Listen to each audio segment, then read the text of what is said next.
Welcome students. இப்போ இந்த சம்ம பார்ப்போம்.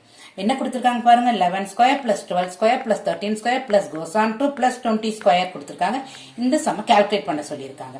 ஓகே, இந்த சம் என்ன மாடல்ல இருக்குன்னா sum of the series of the square of the natural numbers. Okay, அப்போ இதுக்கு என்ன ஃபார்முலா நம்மளுக்குன்னா பாருங்க, 1 square plus 2 square plus goes on to n square இல்லையா? அப்ப sum of n square equal to n into n plus 1 into 2n plus 1 divide by 6.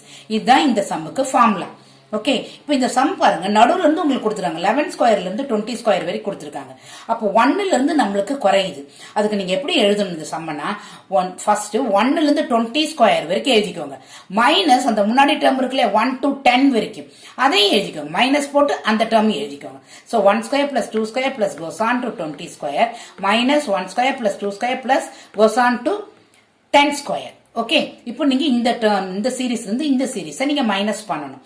Okay, இப்போ இந்த சீரீஸ்ல உங்களுக்கு என்னோட வேல்யூ என்ன? 20. இந்த சீரீஸ்ல என்னோட வேல்யூ என்ன? 10. இப்போ இந்த ஃபார்முலாவை அப்ளை பண்ணுங்க. ரெண்டு இடத்துக்குமே போட்டுக்கோங்க. போட்டு இந்த ஃபார்ம் இங்க n-க்கு 20 அப்ளை பண்ணுங்க, இங்க n-க்கு 10 அப்ளை பண்ணுங்க. 10 அப்படி கேபிட்டல் கால்குலேட் பண்ணீங்கன்னா உங்களுக்கு இந்த வேல்யூ வரும். இது ரெண்டையும் மைனஸ் பண்ணீங்கன்னா உங்களுக்கு இந்த வேல்யூ கிடைக்கும். Okay students, educate to elevate.